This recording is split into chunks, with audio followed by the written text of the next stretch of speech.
وأشهد أن محمدا عبده ورسوله الذي أرسله بالحق بشيرا ونذيرا وداعيا إلى الله بإذنه وسراجا وقمرا منيرا فقد قال الله تعالى في كلامه المجيد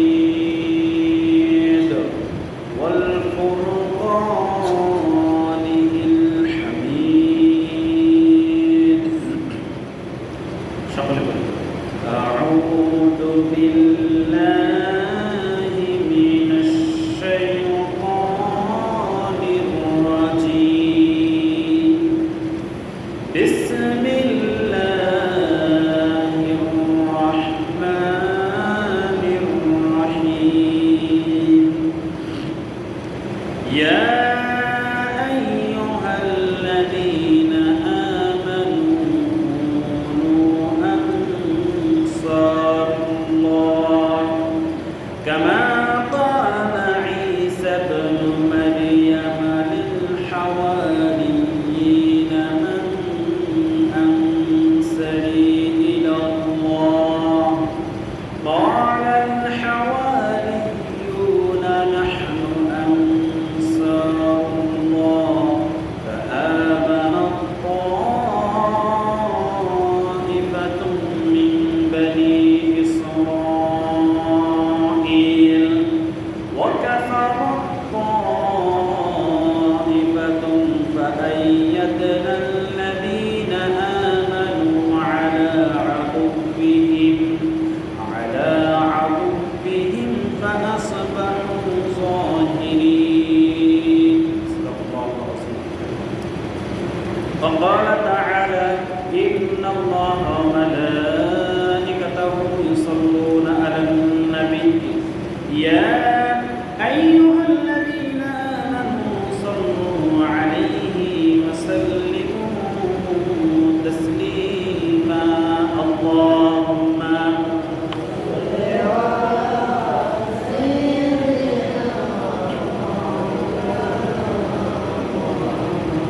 وعلى علي سيدنا شفيعنا محمد محبة رشد اللهم صل على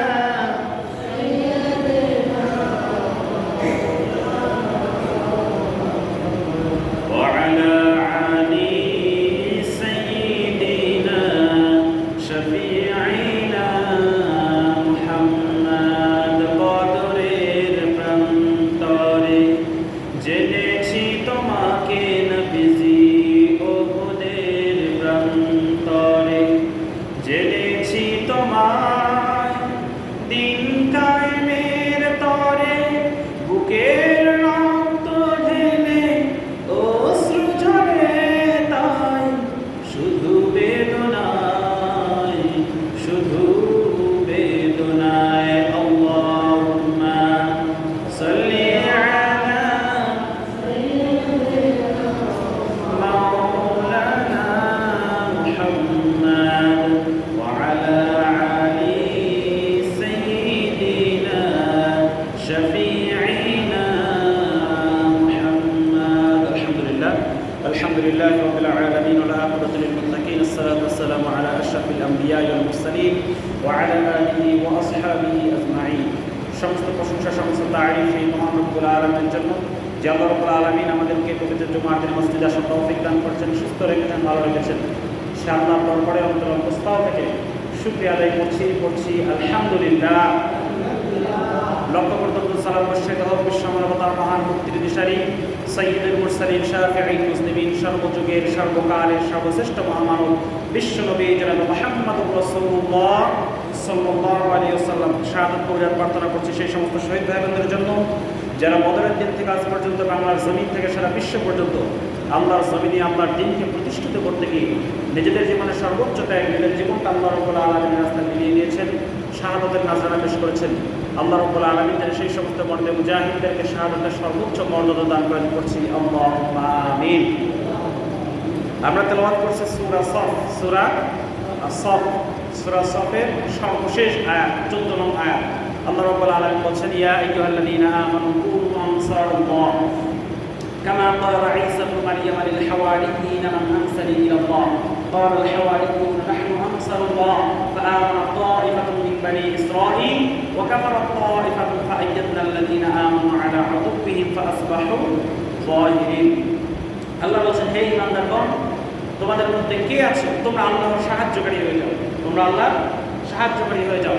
যেমনভাবে মরিয়মের পুত্র ঈসা আলাইহিস সালাম হাওয়ারিদেরকে বলেছিল যে তোমাদের মধ্যে কে কে আল্লাহর জন্য আমাকে সাহায্য করবে, কে কে সাহায্যকারী হবে?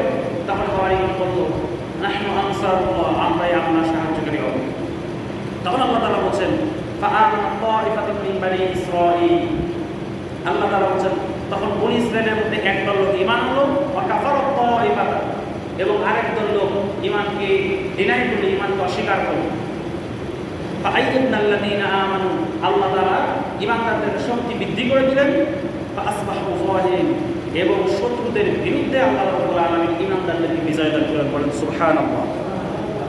আমরা আলোচনা শুরু করব এই একটা আয়াত নিয়ে। আল্লাহ রাব্বুল আলামিন যেন আমাকে আমার আলোচনা করার সুযোগ এবং আপনাদেরকে শোনার তৌফিক দান করেন, করছি আল্লাহুম্মা আমিন।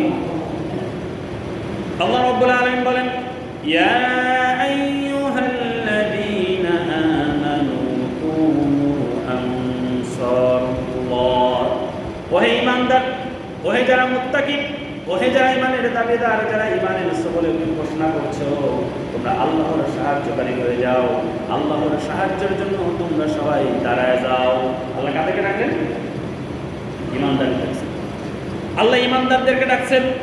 আল্লাহ সেই ঈমানদারদেরকে ডাকছেন যে ঈমানদার বিশ্বাস করে লা ইলাহা ইল্লাল্লাহ মুহাম্মাদুর রাসূলুল্লাহ।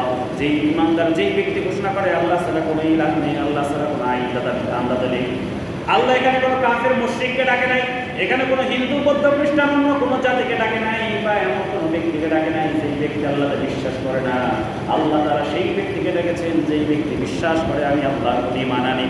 যেই ব্যক্তি বলে আমানতু বিল্লাহ, আমি আল্লাহর উপর ঈমান আনছি, আমানতু বিল্লাহি ওয়া মালাইকাতিহি ওয়া কুতুবিহি ওয়া রাসূলিহি ওয়াল ইয়াউমিল আখিরি ওয়াল কদরি ওয়া খাইরিহি শাররিহি মিনাল্লাহি তাআলা ওয়াল বা'সি বা'দাল মাউত। যেই ব্যক্তি বলে আমি আল্লাহর উপর ঈমান আনছি, আমি ফেরেশতাদের উপর ঈমান আনছি, আমি সমস্ত রাসূলদেরকে বিশ্বাস করে নিয়েছি, সমস্ত কিতাবগুলোর উপর আমি ঈমান এনেছি, আমি আখিরাতের দিবসের উপর বিশ্বাস করেছি, আমি তাকদীরকে বিশ্বাস করে আমি মৃত্যুর পরবর্তী জীবনকে বিশ্বাস করি। যেই ব্যক্তি এই সাক্ষ্যগুলো দেবে, যেই ব্যক্তি দাবি করবে আমি ঈমানদার, আমি ঈমানের দাবিতে আমি শ্রেষ্ঠ, আমি ঈমানদার, সেই ব্যক্তির ব্যাপারে আল্লাহ বলেন কুনু আনসারুল্লাহ, আল্লাহর সাহায্যকারী হিসেবে তোমরা দাঁড়িয়ে যাও। কার সাহায্যকারী? এখন বলেন তো, আল্লাহর সাহায্যকারী দরকার আছে? আছে? এখন কথা আসতে পারে আল্লাহ চাইলে সব কিছু এমনি করে দিতে পারে না? কিন্তু আল্লাহ বলছে কি, কুনু আনসারুল্লাহ, তোমরা আল্লাহর সাহায্যকারী হিসেবে দাঁড়িয়ে। আল্লাহ সাহায্যকারী। এই মসজিদটা কার? মসজিদটা কে করছে? বানাইছে কে? আল্লাহ ফেরেশতা পাঠাইছে। ফেরেশতা পাঠাইছে। আপনি বাড়ি থেকে যে রাস্তা, মসজিদ কি বলে, বাড়ি থেকে যে বানাতে যাচ্ছেন রাস্তা, এই যে রাস্তাটা করলেন, এই জমি টাকা, এই জমির উপর যাতে রাস্তা করলেন, আল্লাহ ফেরেশতা পাঠাই করে দিচ্ছে। সাহায্য চাওয়ার মানে হলো আল্লাহ রাব্বুল আলামিন মুমিনদেরকে যে কাজ করে দিয়েছেন, সেই কাজগুলো মুমিনরা নিজেরাই বাস্তবায়ন করবে। এইটার জন্য কোনো ফেরেশতা নাযিল হবে। আল্লাহ রাব্বুল আলামিন মুমিনদেরকে বলছেন আকিমুস সালাত, নামাজকে প্রতিষ্ঠিত করা হয় না, মুমিনরাই করবে, এটা আল্লাহর কোনো ফেরেশতা এসে করে দিয়ে যাবে না। আল্লাহ বলছেন আকিমুদ্দিন, তোমরা দ্বীনটাকে প্রতিষ্ঠিত করো। আকিমুস সালাত যেমন মুমিনরাই প্রতিষ্ঠিত করবে, এই মসজিদটা যেমন মুমিনরাই তৈরি করছে, আকিমুস সালাত যেমন মুমিনরাই করতেছে, ঠিক সেমনি আকিমুদ্দিন, আল্লাহর জমিনে আল্লাহর দ্বীনটাও কায়েম কে করবে? মুমিনরাই করবে। আল্লাহ সেই জন্য ডাক দিয়েছেন ইয়া আইয়ুহাল্লাযীনা আমানু, ওহে যারা ঈমানদার এনেছো, ওহে যারা ঈমানদার, যারা বিশ্বাস করো আমি একজন মুসলিম, আমি একজন ঈমানদার। আল্লাহ তাআলা শুধুমাত্র তাদেরকে বলছেন। আল্লাহ এখানে অন্য কোনো ব্যক্তিকে ডাক দেন নাই। যার ঈমান দুর্বল, যার ঈমান আসে যায়, আল্লাহ তাআলা ডাক দেন নাই। আল্লাহ ডাক দিয়েছেন যেই ব্যক্তি বলবে আলহামদুলিল্লাহ আমি আল্লাহর উপর ঈমান আনছি, ওই লোকটাকে ডেকে বলছেন কুনু আনসারুল্লাহ, আল্লাহর তোমরা আল্লাহর সাহায্যকারী হয়ে যাও। আল্লাহ সাহায্যকারী কিভাবে হবেন? আল্লাহ রাব্বুল আলামিন বলছেন সূরা সূরাতে আল্লাহ তাআলা বলছেন শারা'a লাকুম মিনাদ দ্বীন, দ্বীনের ব্যাপারে আমি তোমাদের উপর ফরজ করে দিলাম। ওমা ওয়াসাবিহি নূহান, যেইটা ইতিপূর্বে নূহ আলাইহিস সালামের উপর ফরজ করেছিলাম, ওমা আল্লাযী আওহাইনা ইলাইকা, ওইটাই এখন আমি তোমার উপর ফরজ করেছি। শুধু কি তোমার উপর ফরজ করেছি? ওমা ওয়াসাইনা বিহি ইব্রাহিম ওয়া মূসা ওয়া ঈসা, এর আগে আমি ইব্রাহিম, মূসা, ঈসা তাদেরকেও বলেছিলাম এই কাজটা করতে। এই কাজটা হলো আন আকিমুদ্দিন, তোমরা আমার জমিনে আমার দ্বীনকে কায়েম করে দাও। কার দ্বীনকে? এখন বলেন তো, বাংলাদেশে আল্লাহর দ্বীন কি কায়েম আছে না নাই? আছে? কোথায় আছে? বাংলাদেশের সংবিধান কি কোরআন? বাংলাদেশের কি শাস্তি ব্যবস্থা কি কোরআন দিয়ে করা হয়? বাংলাদেশকে বিচার ব্যবস্থা কি কোরআন দিয়ে করা হয়? বাংলাদেশটাকে চালানো হয় কি কোরআন দিয়ে চালানো হয়? তাহলে বলেন তো আল্লাহর দ্বীন কি কায়েম আছে? আমরা শুধু দ্বীন পালন করতেছি, কিন্তু দ্বীন কায়েম করি। বাংলাদেশে কি নামাজ কায়েম আছে? আছে? নামাজ আমরা কি করতেছি? পড়তেছি, আদায় করতেছি, কিন্তু কায়েম হয়। যখন নামাজটা কায়েম হয়ে যাবে, যখন সমাজের ভিতরে নামাজ কায়েম হয়ে যাবে, রাষ্ট্রের ভিতরে নামাজ কায়েম হয়ে যাবে, তখন কোনো ব্যক্তি মুসলমান হিসেবে ঘোষণা করার পর আর ঘরে বসে থাকতে পারবে? জুমার আজান হয়ে গেছে, সেই ব্যক্তি আর ঘরে থাকতে পারবে না, দৌড়ায় মসজিদে চলে আসবে। ঠিক তেমনি ফজরের আজান হয়ে গেছে, আর ঘুমায় থাকতে পারবে না, একবারে মসজিদে চলে আসবে। এই মসজিদে যদি সে না থাকে, ইসলামী রাষ্ট্রেও তাকে শাস্তির ব্যবস্থা করবে। অর্থাৎ নামাজ কায়েম হলো সেইটা, যেইটা নামাজ বাধ্যতামূলক হয়ে যাওয়া। সমাজের সংসদ থেকে ঘোষণা আসবে, আগামীকাল থেকে যেই ব্যক্তি ঘোষণা দেবে আমি মুসলমান, তাকেই 5 ওয়াক্ত নামাজ করতে হবে। এখন বলেন এই আইন আছে না নাই? বাংলাদেশে আছে? আল্লাহ বলছেন আন আকিমুদ্দিন, তুমি দ্বীনটাকে কায়েম করে দাও। দ্বীনটা কায়েম করার মানে হলো একটা ইসলামী রাষ্ট্র গড়ে তোলো, এমন একটা রাষ্ট্র গড়ে তোলো যেই রাষ্ট্রের অর্থনীতি, সমাজনীতি, পরিবার নীতি, যেই রাষ্ট্রের সামরিক নীতি থেকে শুরু করে প্রত্যেকটা নীতি চলবে কোরআন আর হাদিস দিয়ে। যেই রাষ্ট্রে কোনো কিছু মানুষের কথা মতো চলবে না, সব কিছু চলবে একমাত্র কার কথা অনুযায়ী? কার কথা? আল্লাহ বললেন কুনু আনসারুল্লাহ, তোমরা আল্লাহর সাহায্যকারী হয়ে যাও। তার মানে হলো এই দিন প্রতিষ্ঠা আমাদেরই করতে হবে, এই দিন প্রতিষ্ঠার লড়াই আমাদেরই করতে হবে।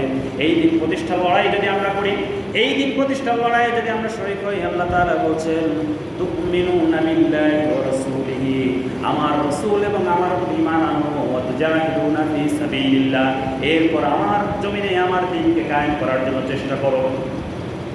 আল্লাহ বলেন তুমিনুনা বিল্লাহি ওয়া রাসূলিহি ওয়া তুজাহিদুনা ফি সাবিলিল্লাহ বিআমওয়ালিকুম ওয়া আনফুসিকুম যালিকুম খায়রুল লাকুম ইন কুনতুম তা'লামুন। ও আমার বান্দা, তোমার কাজ হলো দুইটা। একটা হলো আমার এবং আমার রাসূলের প্রতি ঈমান আনবে, আর 2 নাম্বার কাজ হলো নিজের জান এবং মাল দিয়ে আমার রাস্তায় সংগ্রাম করবে। কার রাস্তায়? কার রাস্তায়? তোমার জান, তোমার মাল, তোমার জাতীয় সম্পদ, তোমার সময়, তোমার শ্রম সবকিছু আমার জন্য ব্যয় করবে। আল্লাহ তাআলা আরেক জায়গায় শিখিয়ে দিচ্ছেন, বলেন কুল ইন্নাস সালাতি ওয়া নুসুকি ওয়া মাহইয়ায়া ওয়া মামাতি লিল্লাহি রাব্বিল আলামিন। বলো আমার নামাজ, আমার কুরবানি, আমার জীবন, আমার মৃত্যু, আমার যা আছে, আমার মধ্যে যা আছে, আমার কিছুই থাকবে না, সব কিছু আমি দেবো কাকে? কাকে দেব? দিলে কি হবে? আল্লাহ তাআলা বলেন ইয়া আইয়ুহাল্লাযীনা আমানু হাল আদুল্লুকুম আলা তিজারাতিন তুনজিকুম মিন আযাবিন আলীম। ওহে যারা ঈমানদার, ওহে যারা মুত্তাকি, তারা শুনে নাও, ওহে ঈমানদাররা শুনে নাও, আমি তোমাদেরকে এমন একটা ব্যবসার কথা বলে দেব, এমন একটা বিজনেসের কথা বলে দেব। এই বিজনেস, এই ব্যবসা যদি তোমরা আমার সাথে করতে পারো, তাহলে আমি কাল কিয়ামতের ময়দানে তোমাদেরকে কঠিন জাহান্নামের আযাব থেকে রক্ষা করব। সুবহানাল্লাহ বলা যাবে? কি করা লাগবে আপনার সাথে? কি করা লাগবে? ব্যবসা। আল্লাহ বলছেন হাল আদুল্লুকুম আলা তিজারা, আমি কি তোমাদেরকে এমন একটা ব্যবসার কথা বলে দেব? হাল আদুল্লুকুম আলা তিজারাতিন তুনজিকুম মিন আযাবিন আলীম, এই ব্যবসাটাই তোমাদেরকে কিয়ামতের ময়দানে জাহান্নাম থেকে রক্ষা করবে। ব্যবসাটা হলো তুমিনুনা বিল্লাহ, তোমরা আল্লাহর উপর ঈমান আনবে, ওয়া তুমিনুনা বিল্লাহি ওয়া রাসূলিহি, তোমরা আল্লাহ এবং রাসূলের উপর ঈমান আনবে, ওয়া তুজাহিদুনা ফি সাবিলিল্লাহ, এবং আল্লাহর জমিনে আল্লাহর দ্বীনকে প্রতিষ্ঠিত করার জন্য লড়াই করবে। কি দিয়ে লড়াই করবে? বিআমওয়ালিকুম ওয়া আনফুসিকুম, তোমার জীবন দিয়ে তোমার সম্পদ দিয়ে আমার রাস্তায় সংগ্রাম করবে। বিআমওয়ালিকুম ওয়া আনফুসিকুম যালিকুম খায়রুল লাকুম ইন কুনতুম তা'লামুন, যদি তোমার জীবন, তোমার সম্পদ, তোমার নামাজ, তোমার যাবতীয় কুরবানি, তোমার জীবন এবং তোমার সম্পদ দিয়ে আমার রাস্তায় সংগ্রাম করতে পারো, তাহলে কাল কিয়ামতের ময়দানে তোমাকে আমি কঠিন যন্ত্রণাদায়ক শাস্তি থেকে আমি তোমাকে মুক্ত করে দেব। কিসে মুক্ত করব? আল্লাহ বলছেন, শুধু কি তাই? আল্লাহ বলছেন ইয়াগফির লাকুম যুনুবাকুম ওয়া ইউদখিলকুম জান্নাতিন তাজরি মিন তাহতিহাল আনহার ওয়া মাসাকিন তাইয়্যিবাতান ফি জান্নাতি আদন যালিকাল ফাওজুল আযীম। সুবহানাল্লাহ। আল্লাহ বলছেন, তুমি যদি আমার জমিনে আমার দিনকে প্রতিষ্ঠিত করার জন্য লড়াই করার সংগ্রাম করে নিজের জীবনটা বিলিয়ে দাও, নিজের সম্পদটা বিলিয়ে দাও, তাহলে তোমার আমি 2 নাম্বার পুরস্কার দেবো। তোমার জীবনে যত গুনাহ করছো, কবিরা গুনাহ সগীরা যত গুনাহ করছো, আমার দিনের পথে লড়াই করার জন্য, আমার দিনের পথে তোমার জীবনটা উৎসর্গ করার জন্য, তোমার জীবনের সমস্ত গুনাহ আমি আল্লাহ রাব্বুল আলামিন মাফ করে দেব। কি করে দেব? শুধু তোমার গুনাহ মাফ করব না, ইয়াগফির লাকুম যুনুবাকুম, তোমার গুনাহ মাফ করে দেব, ওয়া ইউদখিলকুম জান্নাত, তোমাদেরকে আমি জান্নাতে প্রবেশ করাবো, মিন তাজরি তাহতিহাল আনহার, এমন একটা জান্নাতে প্রবেশ করাবো যেই জান্নাতের তলদেশ দিয়ে ঝর্ণাধারা প্রবাহিত। আল্লাহ রাসূল সাল্লাল্লাহু আলাইহি ওয়াসাল্লাম বলেন, জান্নাতের প্রত্যেকটা জান্নাতের তলদেশ দিয়ে 4টা ঝর্ণা থাকবে। কয়টা ঝর্ণা? 4টা ঝর্ণা থাকবে। 1 নাম্বার হবে দুধের ঝর্ণা, আরেকটা হবে মধুর ঝর্ণা, আরেকটা হবে পানির ঝর্ণা, আরেকটা হবে শরাবের ঝর্ণা। শরাব মানে কি? শরাব মানে কি? মদ। শরাব মানে কি? মদ দুনিয়াতে খাওয়া কি? খাওয়া কি? আর আল্লাহ তাআলা ওই সময় হালাল করে দেবেন, তবে ওই মদ এমন মদ যেই মদ খেলে মাতলামো আসবে। মাতলামো আসবে, এখন খাইলে আসে না? নাই, আসে।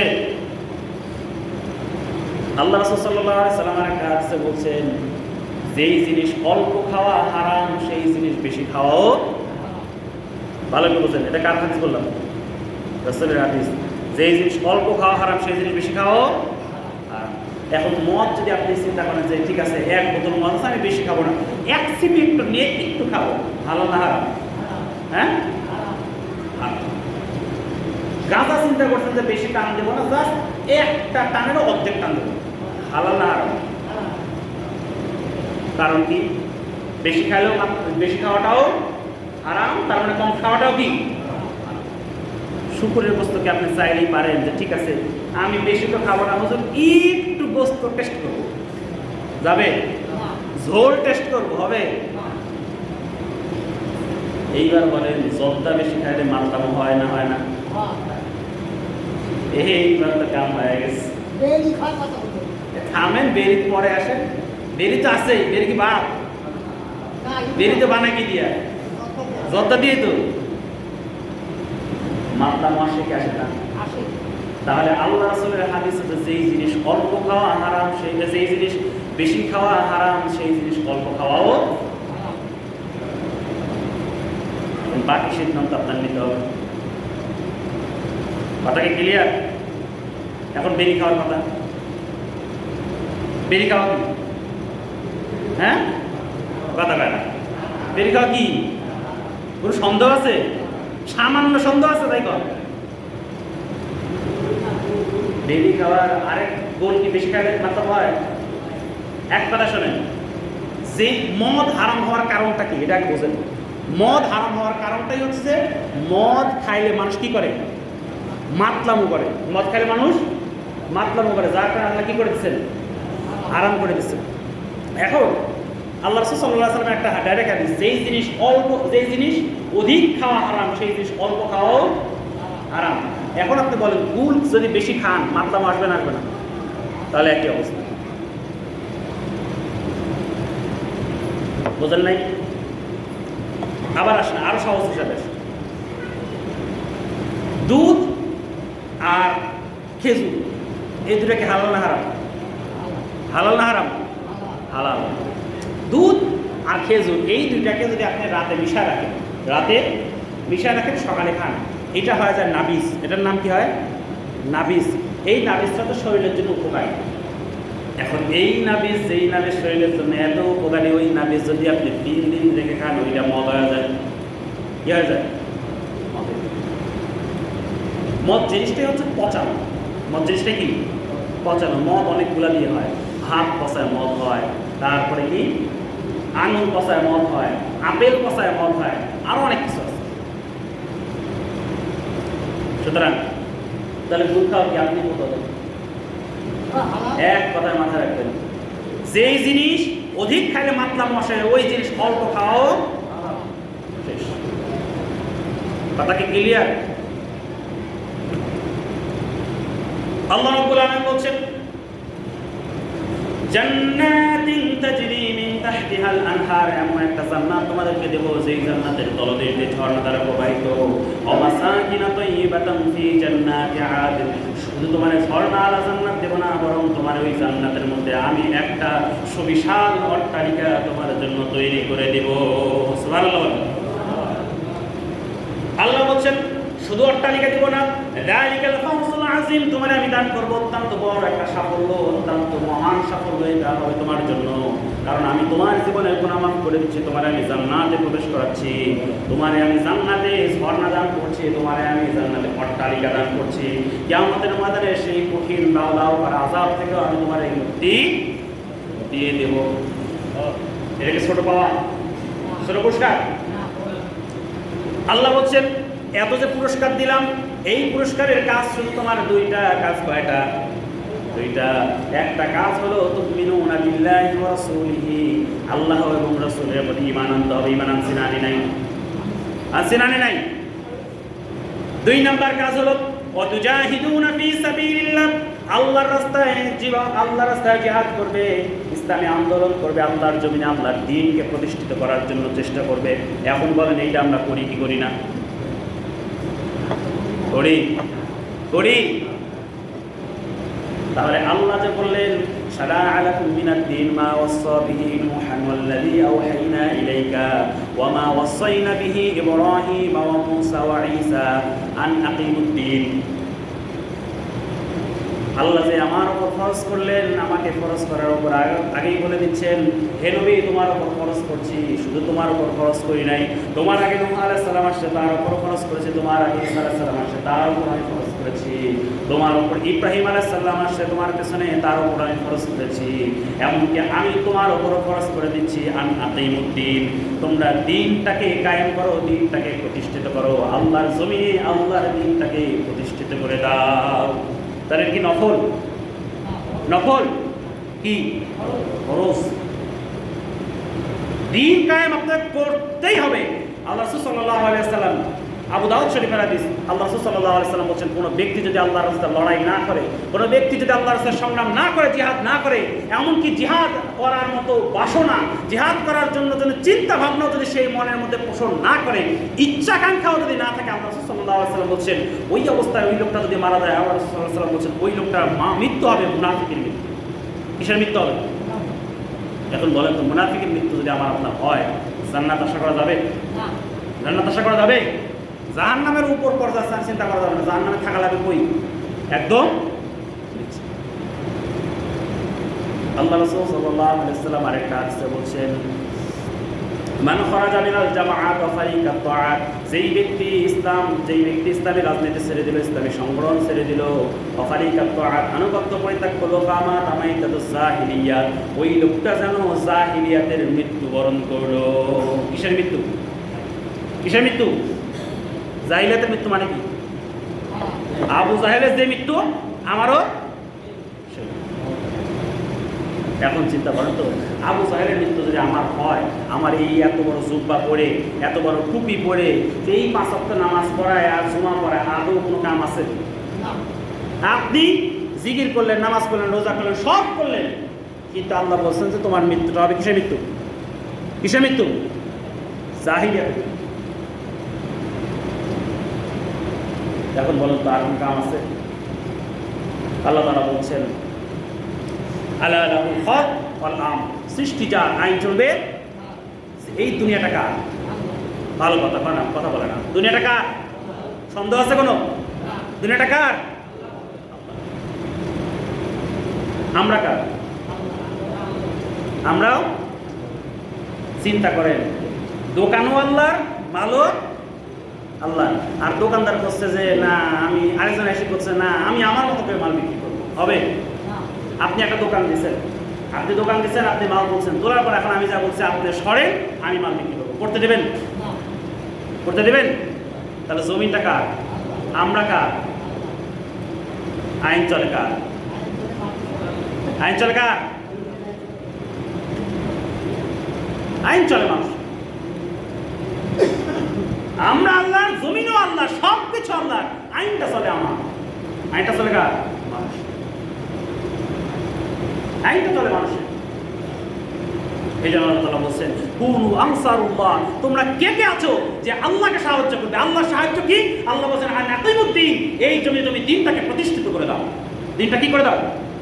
প্রতিষ্ঠিত করে দাও। এই দিন কায়েম কি আল্লাহ রাব্বুল আলামিন ফেরেশতা নাযিল করে করা দিবেন? হ্যাঁ, নাকি কে করবে? কে করবে? এই উত্তর দিতে পারতেছেন না, আল্লাহ উত্তর শিখাইছে কিভাবে উত্তর দিতে হবে। আল্লাহ বলেন কামা ক্বালা ঈসা ইবনু মারইয়াম লিল হাওয়ারিয়িন মান আনসারি ইলাল্লাহ। স্মরণ করো সেই সময়ের কথা যেই সময় ঈসা আলাইহিস সালাম হাওয়ারীদেরকে ডেকে বলল, তার জাতির লোকদেরকে ডেকে বলল, তোমাদের মধ্যে কে কে আল্লাহকে সাহায্য করবে, কে কে আল্লাহর জমিনে আল্লাহর দ্বীনকে প্রতিষ্ঠিত করার জন্য সাহায্য করবে? কে কে আছো এমন ব্যক্তি, যেই ব্যক্তি আল্লাহর দ্বীনের জন্য সাহায্যকারী হবে, যেই ব্যক্তি আল্লাহকে সাহায্য করবে, যেই ব্যক্তি আল্লাহর দ্বীনকে সাহায্য করবে, বলো কে কে আছো? আল্লাহ বলছেন তখন হাওয়ারীরা আনসার দিল, ক্বালাল হাওয়ারিয়ুনা নাহনু আনসারুল্লাহ। হাওয়ারীগণ বলল, আমরাই আছি সেই লোক যারা আল্লাহর জমিনে আল্লাহর দ্বীনকে প্রতিষ্ঠিত করার জন্য সাহায্য করব। যেই লোক আল্লাহর দ্বীনকে সাহায্য করব, যেই লোক আল্লাহকে সাহায্য করব। সুবহানাল্লাহ। এখন বলেন, হাওয়ারীরা যেভাবে বলছে যে হে রাসূল আপনি চিন্তা করেন না, হে ঈসা আলাইহিস সালাম আপনি চিন্তা করেন না, আল্লাহর জমিনে আল্লাহর দ্বীনকে প্রতিষ্ঠিত করার জন্য আমরা আপনাকে সাহায্য করব, আমরা আল্লাহর দ্বীনকে সাহায্য করব। এখন ওইভাবে কি আমরা বলতে পারবো? পারবো? ইনশাআল্লাহ বলা যায়।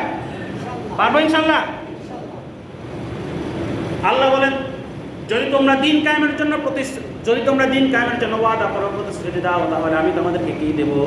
যখন ঈসা আলাইহিস সালাম ঘোষণা দিল যে তোমাদের মধ্যে কে কে আমার সাহায্যকারী হবে, কে কে দ্বীনের সাহায্যকারী হবে, কে কে আল্লাহকে সাহায্য করবে, সহযোগিতা করবে, হাওয়ারীগণ বলল আমরাই আল্লাহর সাহায্য করব। আল্লাহ বলছেন ফাআমানাত তাইফাতুম মিন বানি ইসরাঈল। এই ঘোষণার সাথে সাথে বনি ইসরাঈলদের মধ্যে এক দল লোক তখন ঈমানদার হয়ে গেল। সুবহানাল্লাহ। কি হয়ে গেল? একদল লোক সিদ্ধান্ত নিল আমাদের জীবন থাকার যাক, আমরা আল্লাহর জমিনে আল্লাহর দ্বীনকে প্রতিষ্ঠিত করব, আমরা আল্লাহকে সাহায্য করব, আমরা আল্লাহকে সহযোগিতা করব, আল্লাহর জমিনে আল্লাহর দ্বীনকে প্রতিষ্ঠিত করব। ওয়াকাফারাত তাইফাতুম মিন বানি ইসরাঈল।